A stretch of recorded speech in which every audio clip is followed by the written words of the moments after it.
All right. I'm on. Hey, that's convenient. Good afternoon, everybody. Time to get started. I am Tim Berglund. This is Distributed Systems in One Lesson. See, these guys realize that's not where they wanted to be. See you guys. If you're expecting to be in Distributed Systems in One Lesson, then you are in the right place. A little bit about me. I already said my name. I'm Tim. As of a couple of months ago, I work for a company called Confluent. And a lot of my attention is shifting to Kafka and that whole ecosystem. That's what Confluent does. I'm the director of developer experience there, so my team is in charge of documentation and evangelism and making sure meetups are staffed and training and all those things. So it's not a big team yet, but we're hiring, and it's an exciting time to be at Confluent. Also an exciting time to be here. I realized, just so you know, I picked up a bottle of water, and I thought it was still water, and it turns out it is light sparkling water. And do you guys know, when you have a microphone, if you have a choice between still water and sparkling water, always go with the still water. So I might not drink very much of this.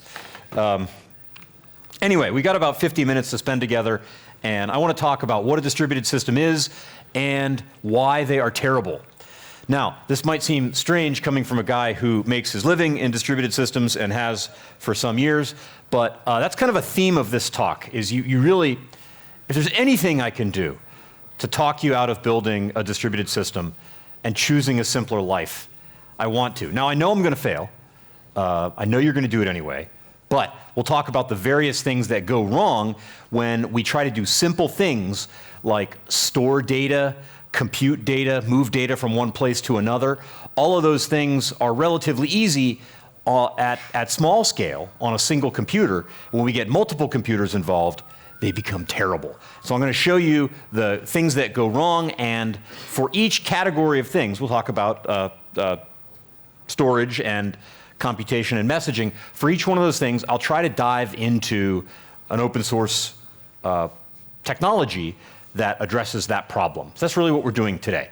Kind of an introduction to some topics, and an introduction to some open source technologies that solve the problems that come up when we build distributed systems.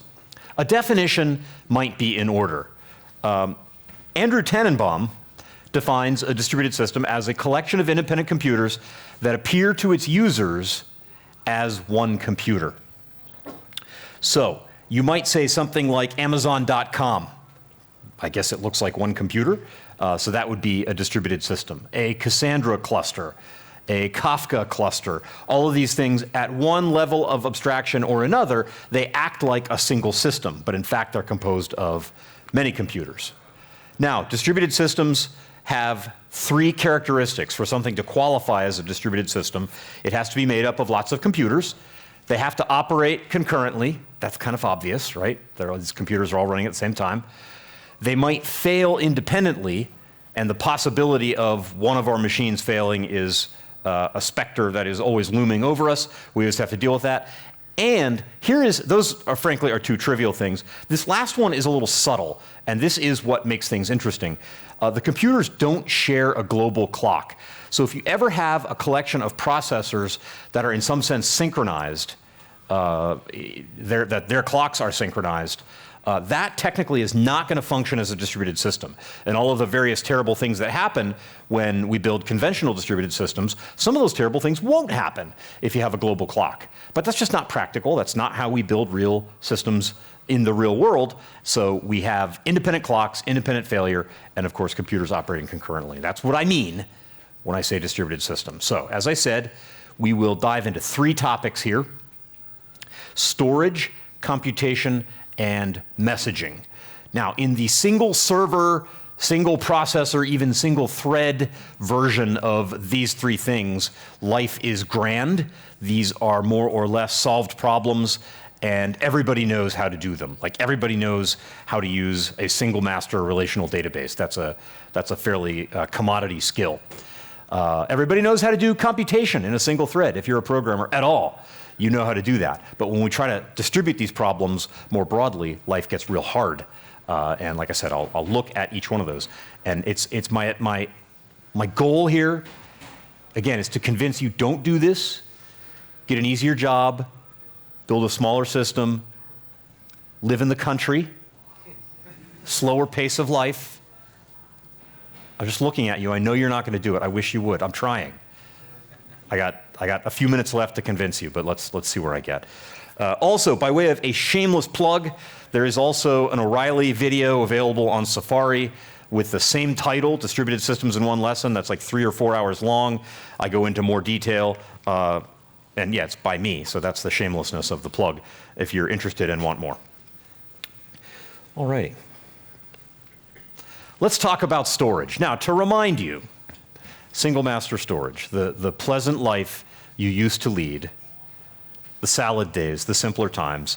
When you have a database that exists on one server, it's very simple. But life gets hard, life gets complicated, and if you could imagine the behavior of a database, and if you had like a slider where you could turn the scale of the system up and down, certain things happen to us as we crank that scale slider up and the system gets busier and busier.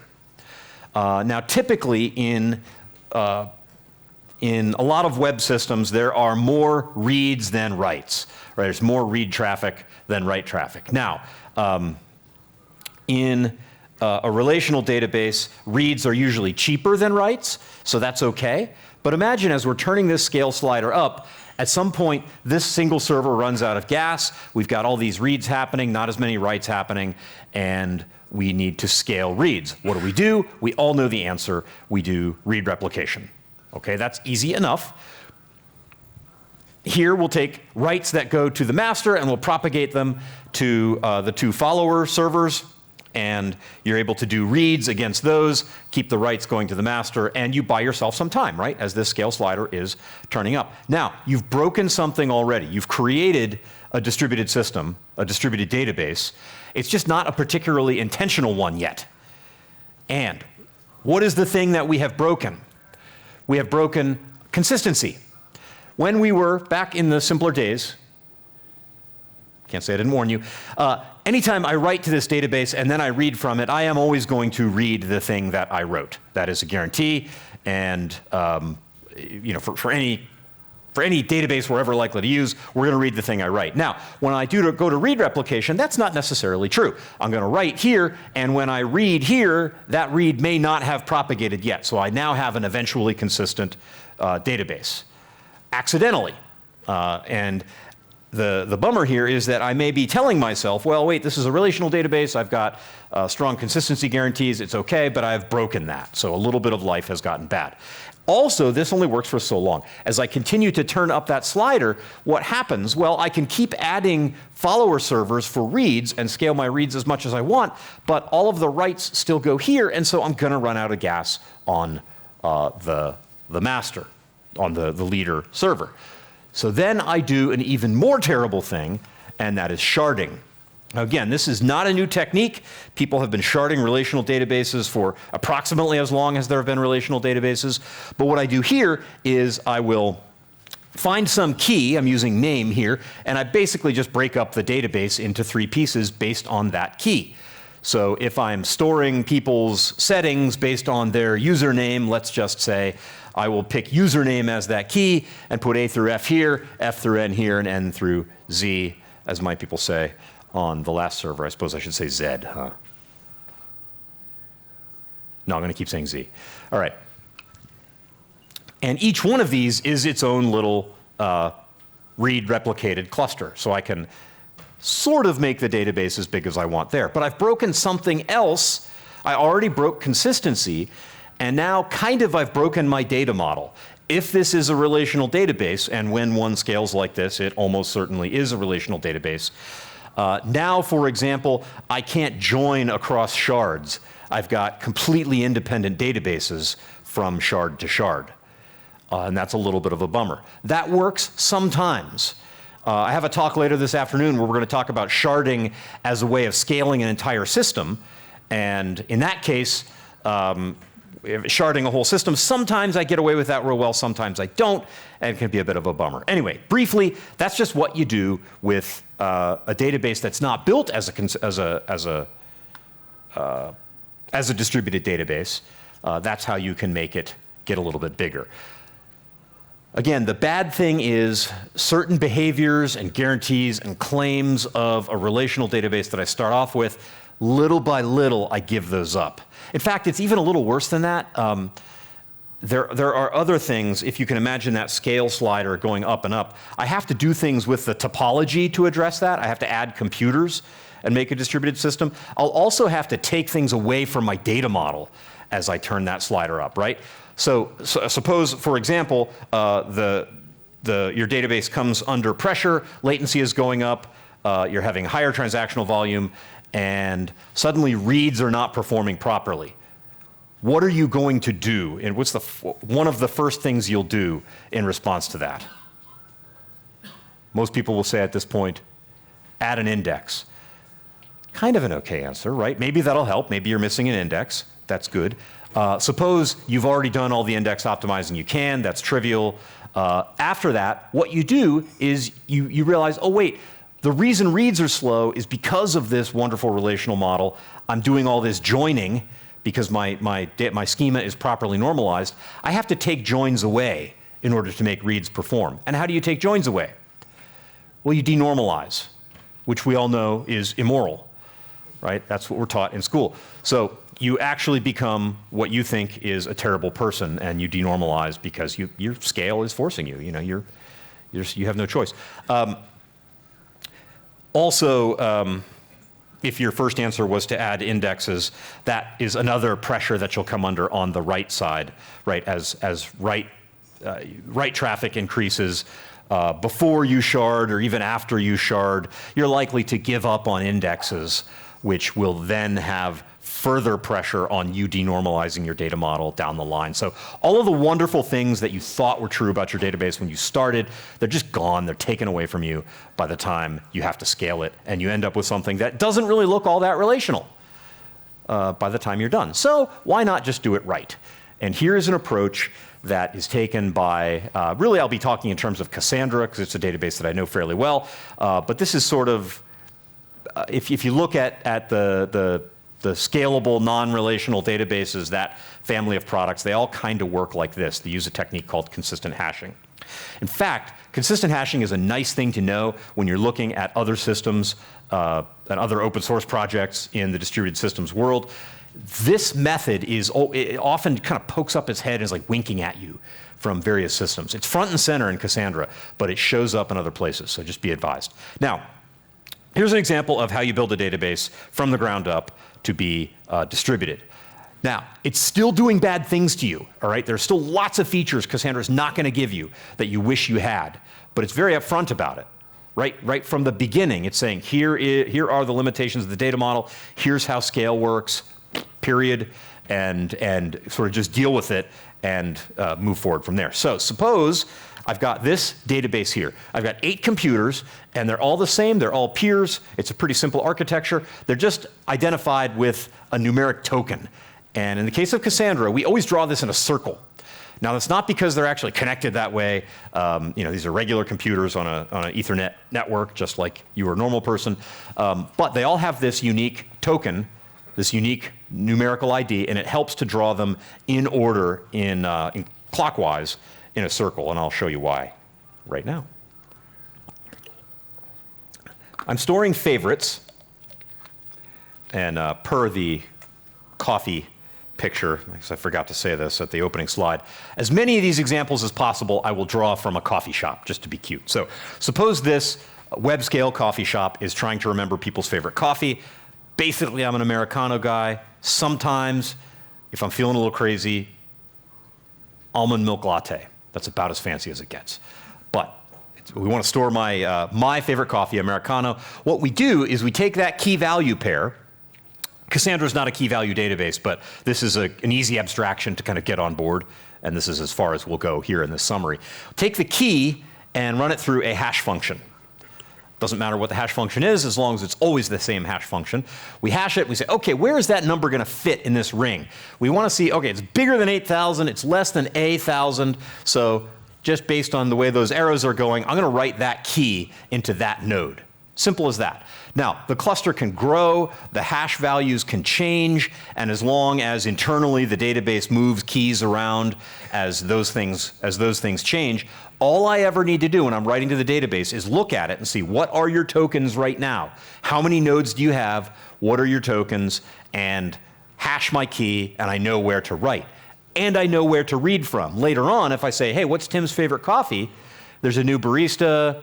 He doesn't know what my favorite coffee is. It's fine. This is web scale. He can't remember all those things. We'll hash that. We'll say, oh, 9F72, fine. That's going to come from 8000. I'll go there, get that key, and pull it out. So that's basically how you read and write with a consistently hashed database. Of course, we would never want to have just one copy of a piece of data. That would be crazy. So we can do things like replicate. If I say, well, you know, the first copy would have gone to this node, I'll just go to the next two nodes down the ring in the cluster and put a copy on those nodes as well, right? That fixes the problem of now that I'm in a distributed system, what was my second characteristic? Computers fail independently. We know this. We have no way to predict when a node's going to die. I would never want a key in just one place. So now I've got 3 copies of it. I've solved that problem. I'm now able to tolerate hardware failure and be up. Sounds great. I told you distributed systems are terrible. I created a problem by solving one. And what is that problem? Consistency. I have 3 copies on 3 computers of something that can change.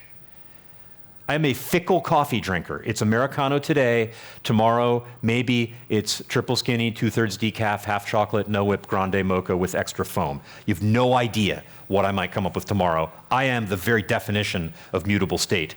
So, now that I have 3 copies of something that can change, I have created a consistency problem. And to be clear, one of these, if I write tomorrow, that crazy thing I just said, maybe one of these nodes is down while I'm doing the write, and it doesn't succeed, and it has an old copy of the favorite coffee, and the other 2 nodes have the new copy. Entirely possible. And then when I go to read, how do I know who's telling the truth? All of these things become problems. Now, basically, I want to give you a rule for thinking about consistency in a database like this. When I write to the database, I'm going to require that a certain number of nodes take the write. So as a client application, I'm going to say, you two, at least 2 of you, need to succeed. If only one of you succeeds, I'm going to consider it to be a failure. Or I'll say, only one of you needs to succeed. I know I have 3 replicas, but I'm in a hurry. I'll take 1. Those are options that I have. I could be particularly fastidious and say, I need all 3 of you to succeed. Nobody would do that. Really, just 1 and 2 are the practical options. Likewise, when I read, I need to say, well, I'm going to hear from 2 of you or 1 of you. I have a simple formula here for knowing whether you are using your database in a strongly consistent way. If the number of nodes I write plus the number of nodes I read is greater than the number of replicas, then I have strong consistency. So if I write 1 and read 1, and there's 3 replicas, that's eventually consistent. If I write 2 and read 2, and I have 3 replicas, that's strongly consistent. Cassandra's a pretty cool database. If you want a big database, it's kind of the way to go, and it lets you tune this on a request by request basis. You can change your consistency semantics on the fly. Pretty cool. So even though everything's a problem in a distributed system and solving one problem creates another one, there are some things that have elegant answers, and Cassandra is one such. All right. The CAP theorem. Should we talk about the CAP theorem? Just a tiny bit. Back when NoSQL was new, it was like 2010, reading Hacker News in the morning, which is a thing I do. It's like my newspaper. it was painful because about once a week there would be a new and newly misinformed blog post that would make it to the front page of Hacker News that was something about the CAP theorem. Everybody cared all of a sudden because everybody was making scalable databases, and so people had to blog about it and say things that weren't true. It's really not hard to grasp, and it comes up sometimes still in distributed systems discussions, so I want to give you a simple way of understanding it. The CAP theorem says if you're building, let's just make it simple, a distributed database, you want your database to have 3 properties. You want it to be consistent, that's the C. When I read something, I want that to be the most recent thing I have written. So I write, and then I read, and I see what I read.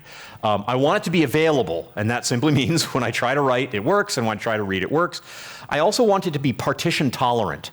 That means it's a cluster. I've got lots of nodes being a database together, and if some of those nodes go away for a little bit and then come back together, I don't want the database to completely fall apart. I want it to be able to deal with the fact that sometimes parts of the system can't talk to the rest of the system. That's partition tolerance. So imagine, if you would, you're in a coffee shop. Like I said, we're, oh, wait, forgot this slide. Consistency, availability, partition tolerance. You guys got this. All right. Imagine you're in a coffee shop. Forget about databases for a minute. And you are writing something together. You're working on your screenplay with a friend, your co-writer. And you're old school, so you're doing it on a yellow legal pad with a pen. It's you, it's not me. I don't know why you're doing this way, but you are. And both of you have a copy of the screenplay. One of you makes a change here, the other one makes a change on their copy. That person makes a change, you delete something, you keep your copies consistent, because it's how you want to do it. It's a little strange, but it's what you're doing. The coffee shop closes. I'm not going to judge you. I don't know why you're doing it this way, but you just are. The coffee shop closes, but you're in the zone, so you go home and you keep going over the phone, and you keep in sync over the phone. You say, well, I added this line of dialogue, I removed this scene heading, and you're keeping things up to date. But then your battery dies, and you can't talk anymore. You lost your charger. You now have a network partition. You keep writing because you're in the zone. Presumably, your partner keeps writing. Your spouse comes in the room and says, hey, how's the screenplay going? Read me back your most recent page. Which is great that your spouse is so interested, I think.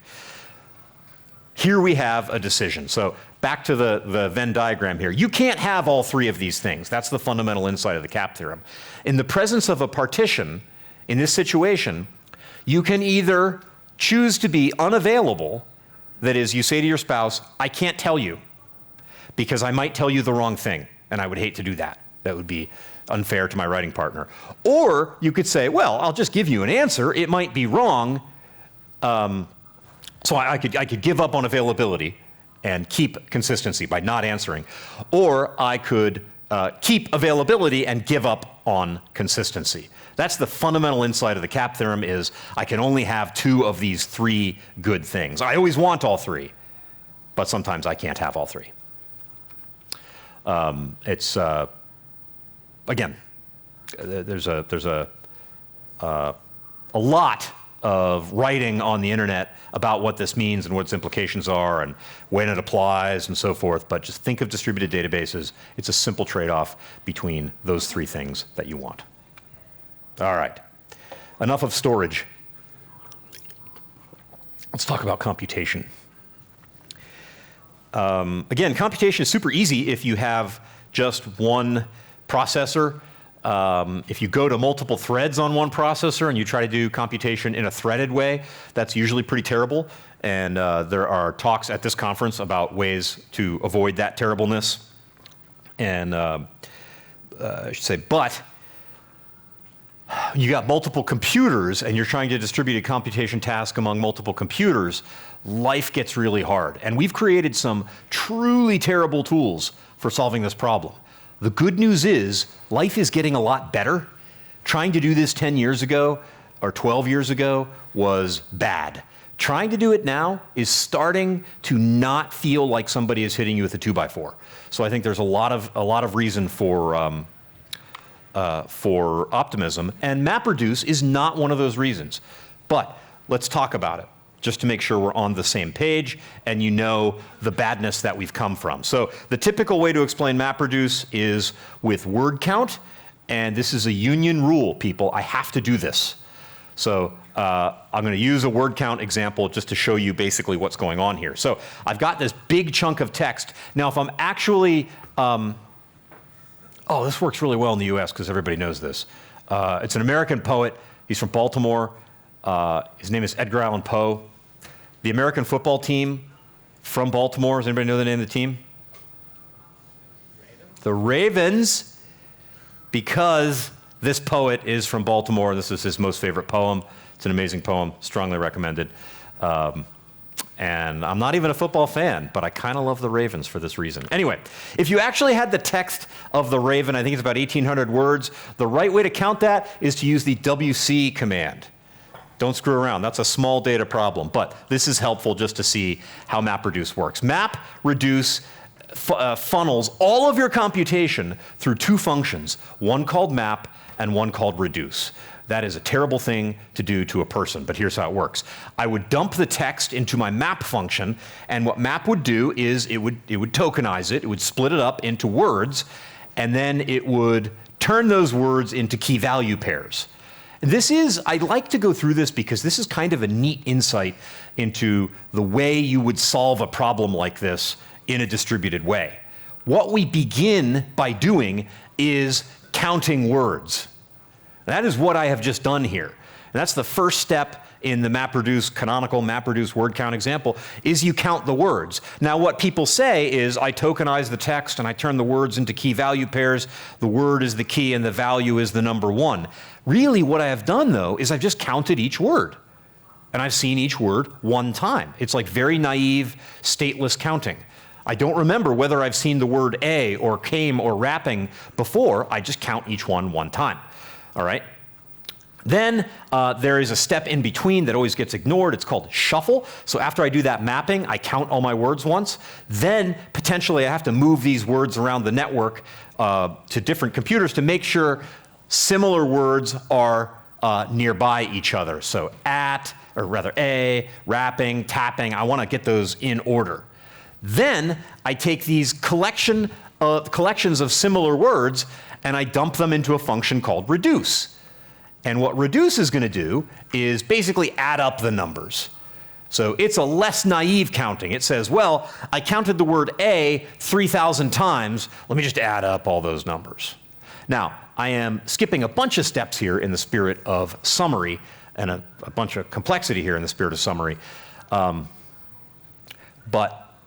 end up with counted words, and I'm able to do this. I'm able to split up the work of mapping and the work of reducing and distribute it among lots and lots of computers. This is a really good idea if your data is already, say, in a distributed file system. If you've got so much data that you need 300 computers to store it all and replicate it all, then doing your compute this way, it seemed like a good idea at the time. And it was a moderately good idea. A lot of people built, I shouldn't say a lot, some people built systems using MapReduce that were worthwhile. All right? And it by itself, MapReduce is just a pattern. It's not a product, but it's the pattern, the compute pattern used by Hadoop.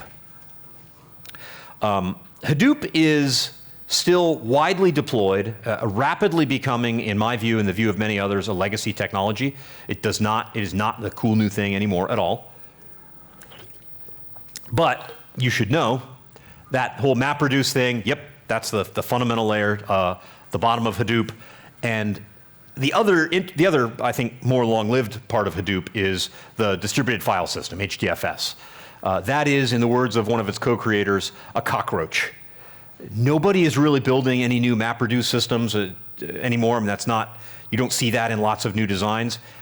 HDFS is going to be with us until our grandchildren are writing software, I think. It's probably going to be a very long-lived piece of infrastructure. And for good reason. It works just fine.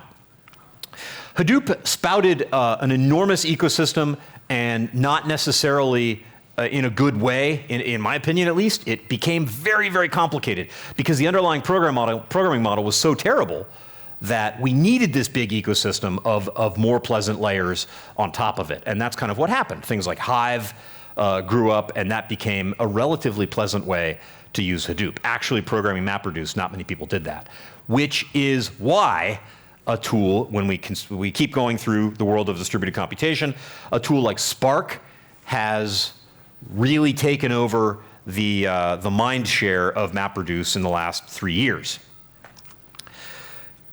The way people have been talking about Spark, at least when it was new, they would start off by saying, hey, this is a way better thing than Hadoop, just believe me, and MapReduce is dumb, and then you start looking at Spark internally, you kind of learn the API, you're like, yeah, this is way better than MapReduce. Instead of map, I have transform. Instead of reduce, I have action. I like it. So the underlying paradigm is still very similar. We still assume we've got a bunch of data sitting out on a bunch of computers, and then we need to go to that data and do stuff to it. And if that's what you're going to do, then that basic scatter-gather paradigm is always going to happen. And it's probably always going to follow that basic map-reduce sort of duality. Now, Spark's insight was to say, let's create an abstraction on top of the data that's officially a part of our API. And originally, in early versions of Spark, that abstraction was the RDD. Now, kind of the front-facing abstraction in Spark is a thing called a data set. It's very similar, but in contrast to Hadoop, Spark gave you an object that you could program. You felt, when you're writing MapReduce code, you feel like someone is hitting you with a stick. When you're writing Spark code, you feel like a programmer. You've got an object that represents some big collection of data. And what do? You call methods on that object, and it does stuff to it. Now, maybe they're essentially map and reduce that are just have a little bit of syntactic sugar on them, but the Spark programming model is so much more developer-friendly than Hadoop that MapReduce has, even in the eyes of the Hadoop vendors at this point, essentially been completely taken over by Spark. And it deserves it. Spark is a much, much more pleasant way to write code. It also doesn't have storage opinions. Hadoop's MapReduce really said you could put data anywhere you want as long as it's HDFS. Spark says, of course, I will operate on HDFS data. I'll operate on Cassandra data. I will operate on dang Parquet files in S3. I don't care. It just wants to make RDDs and data sets and let you transform them and do actions on them and do that distributed computation. Now, the assumption is still in the world of Spark. Again, I've got a bunch of computers. I have a distributed storage problem. That's why we started with distributed storage. I have a distributed storage problem, and now I have to do compute over all that data that's sitting out there. So if I have a distributed file system or a distributed database that's data at rest out there, then the Spark paradigm still makes sense. Hadoop is the MapReduce paradigm. Really, you could think of that as yesterday's news, and Spark is more of a today thing. Now, Kafka, it's not quite time for Kafka's Day in the Sun, but because we're talking about computation, and in the last year, Kafka has entered this world, I should mention, it is an approach to distributed computation in which everything is a stream. So, as long as you've got streaming data, you can do computation on that streaming data as the data is in flight. You don't have the assumption that you have put the data out somewhere and you're going to go to that data and do compute on it. This is a stream processing framework where streams are first-class citizens, and you don't even need a cluster to do your computing. Spark, importantly, also has a stream processing API, and it's not just API, there's actual infrastructure in a Spark cluster that helps with stream processing. There are other solutions to the stream processing problem, but Kafka needs mention here because it is not just a messaging framework, but is also a computation framework now. All right, we are at about the T-minus 15-minute mark. Oh, you know what I didn't say? At first, I didn't say, if you have a question, ask it. Did you assume that? It's a little late now. Because I will never leave time for questions at the end. I always prefer that those just happen when they come. Too late. Dang it. Now you know. If you got a question, ask it. The worst thing I'll say is I don't know. All right. Let's talk about my third promise, and that is messaging.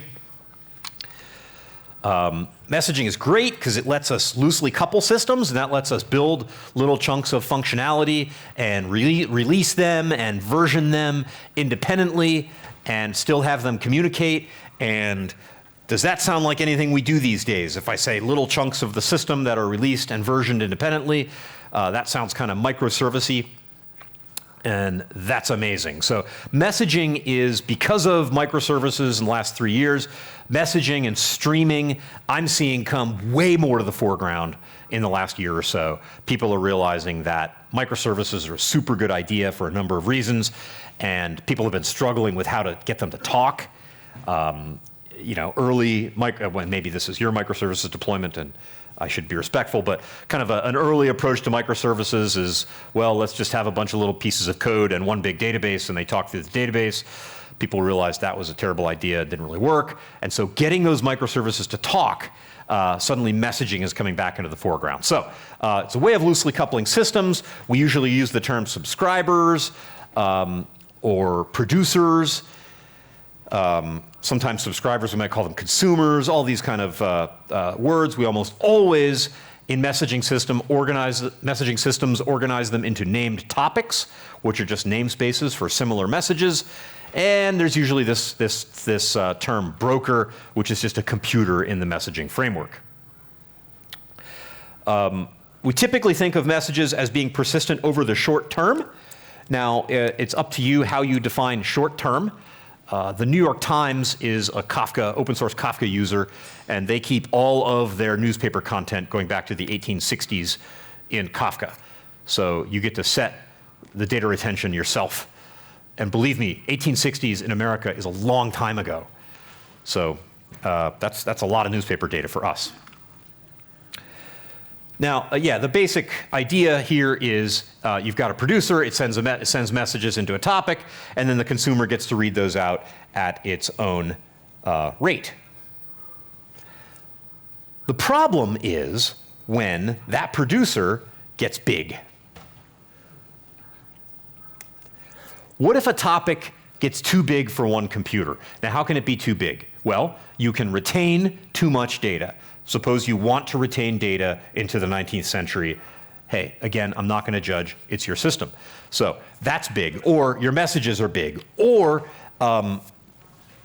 you are transacting messages too fast for one computer to keep up. Maybe data retention isn't a big thing, but you're reading and writing too fast for one machine, given the fastest machine you can reasonably deploy right now. What if one computer is not reliable enough? Remember, they break. And you would like your system not to go down. What if you really want to be able to deliver, to guarantee delivery, even if a computer is down? Well, enter Apache Kafka. I should say, when you have a messaging system and it is a single server messaging system, it can do all kinds of fantastic things. Like it can trivially guarantee that messages are delivered exactly one time. What it can't do is be particularly resilient to failure or particularly scalable. I should say also, it can always guarantee that messages are ordered. This is a message queue, after all, and we would expect messages to be ordered. And when I have a single server message queue or message broker, then everything's great. My messages are always going to be in order.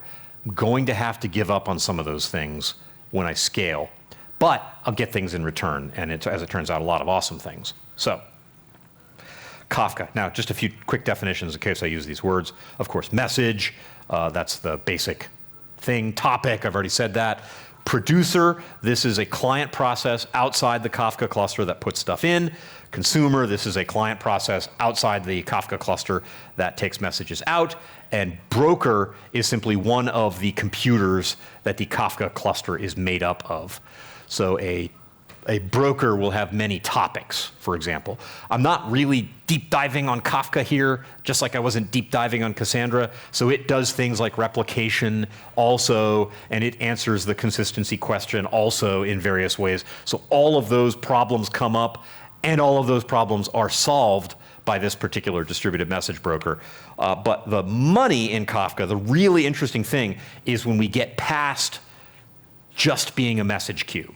So I want to show you how it works as a message queue and where the distributed system ugliness creeps in, like what Kafka does to you that's mean because it's distributed, and of course, what we get in return for that.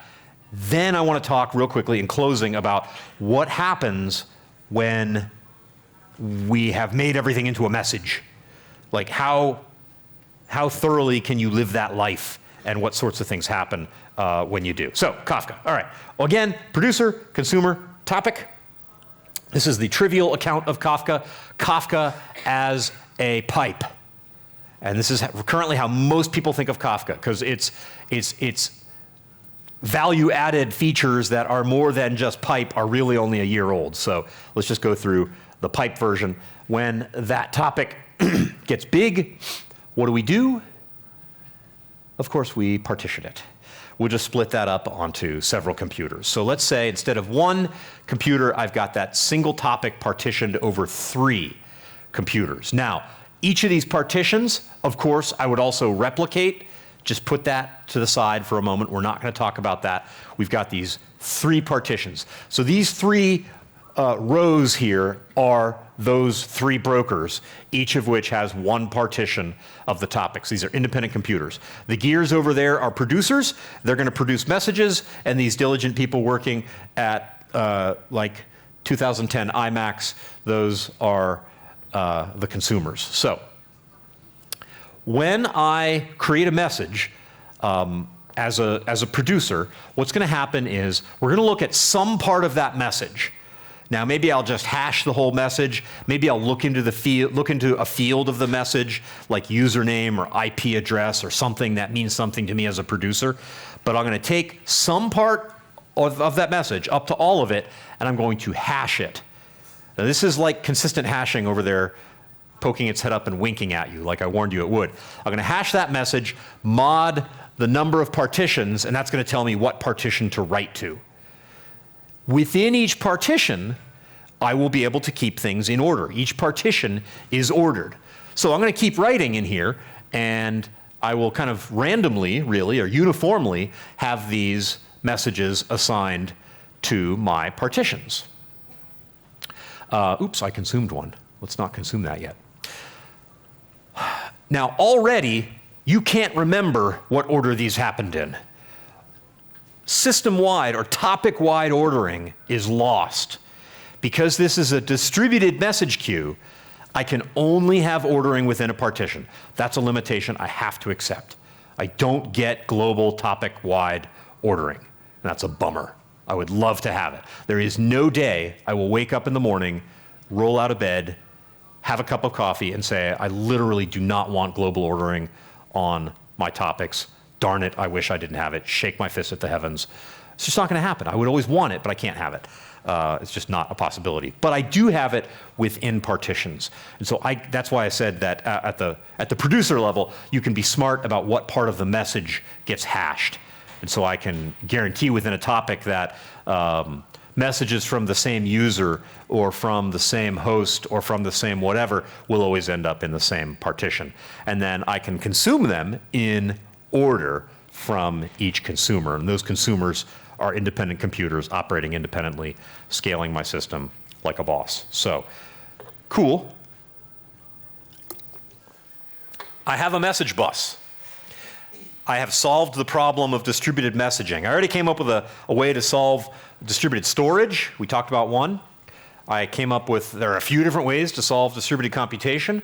Now I've got this distributed messaging system. So all my services can communicate with one another through topics in this elastically scalable, essentially infinitely scalable message bus. That's great. And that's what I did. Yesterday, I would generate events into this bus. This is kind of how people start out.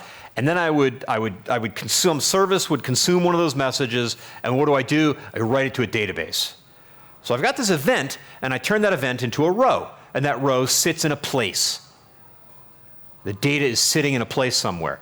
Maybe tomorrow, instead of doing that, instead of saying, here's an event, I'll put it here, and I'll go back here when I need it. Maybe tomorrow, I could just do computation on the events. After all, I've got the giant message bus sitting there, and everybody has an API. Everybody is coupled to that bus through that API. They're producing, they're consuming. Maybe I could do that. So without this what is now really an anti-pattern emerges. About 7 years ago, this was considered pretty cool, and it's the so-called Lambda architecture. That means I've got all these events out here, and I have to build 2 parallel systems to process them. This is what happens if you don't use your message bus thoroughly. I have one system that all my batch processing takes place in. That's my distributed database. Those are slow, but they're very thorough. Those jobs up there, they can take minutes or hours.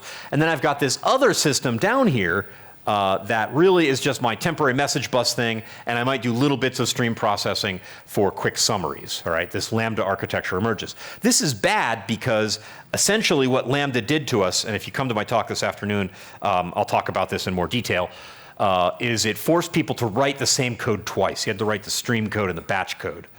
And they say the best code is the code you never write.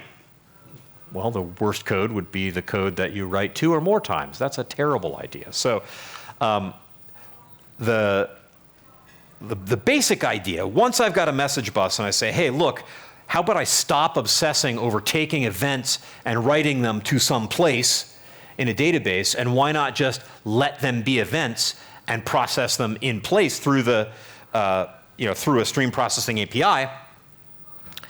At the very top level, I can do something like this. I've got a Kafka cluster, and I've got various services attached to it.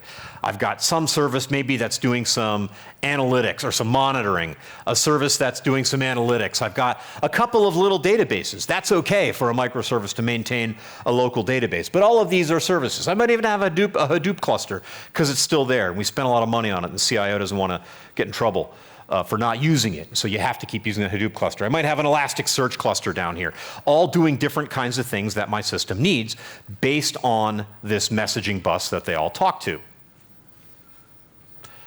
Pardon me. I already did this and I just wasn't looking at the screen. So I have events out in the world that go into that cluster and get propagated to the services that need them. And the nifty thing here is each service doesn't really need to worry about what other services might be doing with it. An event is just an event. It happens, it's there in a topic, and a new service can grow up and say, hey, I'm interested in that event, without having to have any coupling to the way that event is produced or who else might consume it. So once I start putting things into a message queue,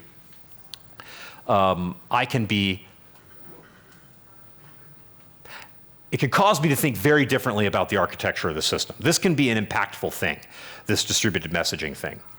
It's possible to go from my single server relational paradigm to a distributed Cassandra paradigm. I have to change my mind about some things, about the way consistency works, about the way data modeling works, right? Like, that's a big deal. When I go from single-threaded programming to distributed computation, that's kind of hard. That's a tough thing to do. When I get streaming into my blood, suddenly the world is very, very different, and I start building systems in a very different way indeed.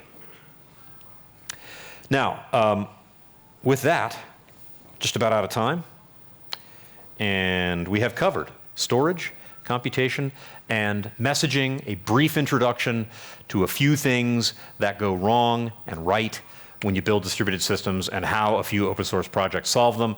Shameless plug, videos by the same name on O'Reilly if you care to learn more.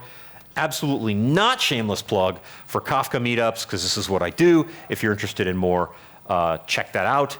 Take a picture of that slide if you want to go to a Kafka meetup. I would love to see you there. Sometimes I am even seen in Europe, not often enough.